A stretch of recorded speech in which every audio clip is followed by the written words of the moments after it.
సమాజం కోసమే జీవితమన్నావు, జనమంతా సల్లగుంటే సాలనుకుంటావు. రాజు భేదమే వద్దన్నావు, యువకులనే రాజును చేస్తానంటావు. గ్రామాల కోసము పోరాటం చేస్తూ NK24 టీవీని స్థాపించావు.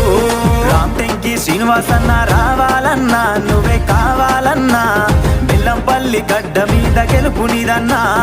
తెలంగాణ ముద్దు బిడ్డ కదిలినాడన్నా మన శ్రీనివాసన్న, ఉద్యమాల కంచుకోట నీవేనన్నా. నమస్తే, NK24 టీవీ వార్తల్లోకి స్వాగతం. నేను మిస్ శ్రీనివాస్. ప్రధానంగా ఈరోజు మాట్లాడే అంశంలోకి వస్తే, వర్షాకాలం సీజన్ మరి పత్తి విత్తనాలు ఒకవైపు, మరి వర్షాకాలం సీజన్ స్టార్ట్ కావడంతో మరొక వైపుగా రైతులు అనేక పంటలు సాగు చేయడానికి మరి సాగు అయితే సిద్ధం చేయడం జరుగుతూ ఉంది. ఇందులో భాగంగా ప్రధానంగా ఇటీవల మరి ఫెర్టిలైజర్ షాపుల కేంద్రాల్లో కూడా అగ్రికల్చర్ కి సంబంధించినటువంటి శాఖ అధికారులు కూడా మరి షాపులలో తనిఖీలు నిర్వహించడం జరుగుతుంది. వారు తనిఖీలు నిర్వహిస్తున్నారు, కానీ ఆ తనిఖీలలో మరి ఆ షాప్ యొక్క స్థితిగతులు ఎలా ఉన్నాయి, మరి అధిక రేట్లకు విక్రయిస్తున్నారా లేదా వాళ్ళ స్టాక్ రికార్డ్స్ గానీ ఎలా ఉన్నాయి అనేటువంటి విషయాలు కూడా ఇప్పటి వరకు ఏ అధికారులు కూడా వాటిని వెల్లడించలేదు.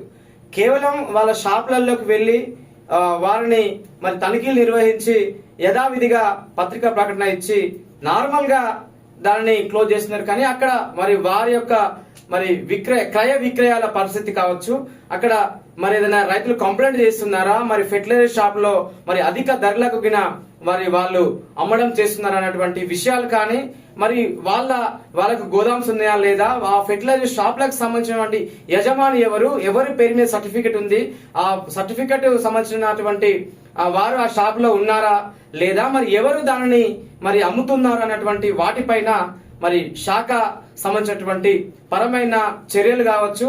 అధికారులు ఇలాంటి ప్రశ్నలను ఎప్పుడు కూడా ప్రెస్ నోట్ గాని ప్రెస్ వాళ్ళ ముందు గాని వెల్లడించిన దాఖలాలు అయితే లేవు. ఈ రోజు మరి తెలంగాణ రాష్ట్ర వ్యాప్తంగా కూడా అన్ని ఫెర్టిలైజర్ షాపులలో దాదాపుగా ఏదైతే గ్రామీణ ప్రాంతాలలో ఉన్నటువంటి ఫెర్టిలైజర్ షాపులలో యజమాని ఒకరు ఉంటారు, దానికి సంబంధించిన లైసెన్స్ సర్టిఫికెట్ వేరే వాళ్ళ పేరు మీద ఉంటది. ఆ షాపులలో వాళ్ళు ఇచ్చేటువంటి మందులు కొన్ని సందర్భాలలో ఎక్స్పైరీ డేట్స్ ఉంటున్నాయి. ఒకదానికి సంబంధించినటువంటి మందులు మరొక దానికి కూడా ఇచ్చినటువంటి సందర్భాలు కూడా ఉన్నాయి. దీనికి ప్రధానంగా కూడా లైసెన్స్డ్ మరి పర్సన్ లేకపోవడం, ఎవరో మరి బిజినెస్ దారులు మరి డబ్బులు ఉన్నాయని చెప్పేసి వేరే వాళ్ళ పేరు మీద పర్మిషన్స్ తీసుకొని ఆ షాపులు కొనసాగించడం, మరి కొన్ని సందర్భాలలో కొన్ని గ్రామీణ ప్రాంతాలలో అయితే రైతులకు సంబంధించిన పట్టా పాస్బుక్లు వాళ్ళ దగ్గర మరి కుదవ పెట్టుకొని డబ్బులు ఇవ్వడము, లేదా మరికొంతమంది రైతులు వారి దగ్గర ఖాతాలు నిర్వహించేటువంటి క్రమంలో అధికంగా డబ్బులు తీసుకోవడము, మళ్ళీ మొత్తానికి సంవత్సరం పొడుగుతా వాటికి వడ్డీ రేటుని 2%, 3% తోటి మరి వడ్డీలు నిర్వహించేటువంటి క్రమంలో ఇలాంటి అనేకంగా అక్రమాలు జరుగుతూ ఫెర్టిలైజర్ షాపర్స్, డీలర్స్ మరి లక్షలకు కోట్లకు పడగెత్తా ఉన్నారు. వీటిపైన తనిఖీలు నిర్వహించినప్పుడు కేవలం పలానా షాపుని పలానా మండలంలో పలానా జిల్లాలో మరి తనిఖీలు నిర్వహించామని చెప్తా ఉన్నారు తప్ప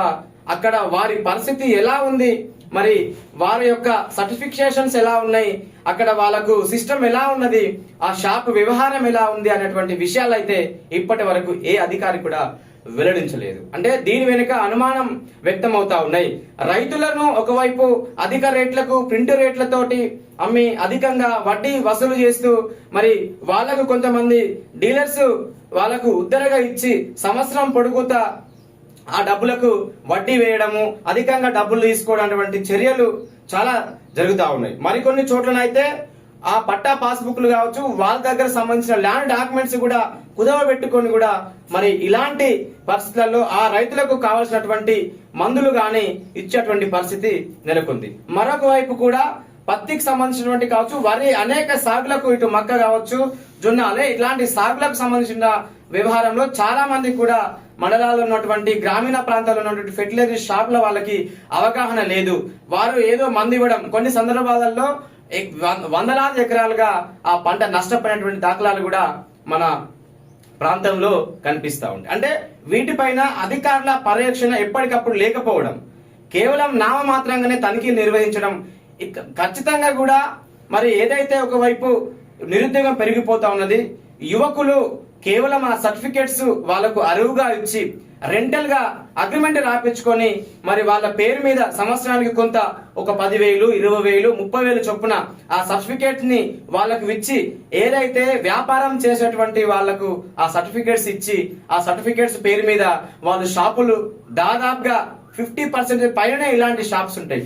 కేవలం సర్టిఫైడ్ ఉన్న వాళ్ళు చదువుకున్నటువంటి యువకులు ఆ షాప్ లో మరి సొంతంగా రన్ చేసేటువంటి పరిస్థితి లేదు. ఎందుకంటే కొంతమంది విద్యార్థులకు సర్టిఫికేషన్ నుండి ఆర్థికంగా లేకపోవడం, ఆర్థికంగా ఉన్న వాళ్ళకి సర్టిఫికేషన్స్ లేకపోవడం వల్ల మధ్యలో అలాంటి వారి షాప్ల ఏదైతే ఆ విద్యార్థులకు సంబంధించినటువంటి సర్టిఫికేట్స్ తీసుకొని లైసెన్స్ తీసుకొని వ్యాపారం కేంద్రాలుగా మార్చుకొని ఇలాంటి చాలా చోట్ల మరి జరుగుతుంది. ప్రధానంగానైతే మన ఈ సంబంధించినటువంటి వాటి మందుల విషయంలో అయితే అవగాహన లేకుండా తీసుకురావడం, యూరియా పైన 2020 బస్తాల పైన డిఏపీల పైన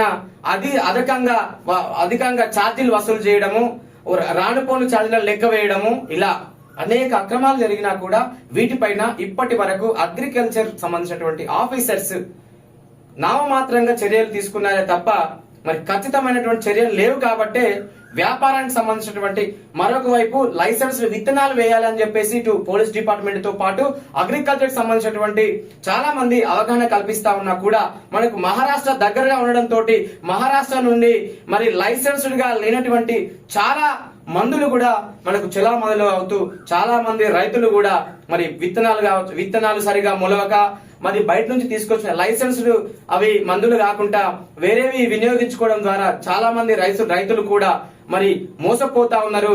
చాలా ఈసారి కన్నెపల్లి మండల కేంద్రంలో అయితే చాలా పత్తి విత్తనాల పైన రైడ్స్ చేయడం జరిగింది. సో ఇట్లా అంటే వీటిపైన చేసినప్పుడు రాజకీయ నాయకుల ఒత్తిళ్ల వల్లనో ఇంకా అనేక సంథింగ్ అక్కడ ప్రాంతాల వర్గాల భేదాలుగా మరి చాలా ఇలాంటి ఒత్తిళ్లు ఏర్పడి ఒకవైపు అధికారుల వైపు ఒత్తిళ్లు తీసుకొచ్చి మరి దందాలు ఏ రోజైతే అధికారుల విషయంలో పొలిటికల్ గా రాజకీయ నాయకులు ఎంట్రీ అయినప్పుడు తిమ్మిని బొమ్మ చేసి దాన్ని వాళ్ళ మనుషులుగా చిత్రీకరించుకొని వాళ్ళ దగ్గర పర్సనల్ తీసుకొని చేసే క్రమం అనేది మనకు మరి రాష్ట్ర వ్యాప్తంగా అన్ని చోట్ల అన్ని మండలాలలో ఇంత క్లియర్ కట్ గా కనిపించినా కూడా వీటిపైన ఇప్పటి వరకు ఎలాంటి చర్యలు లేవు.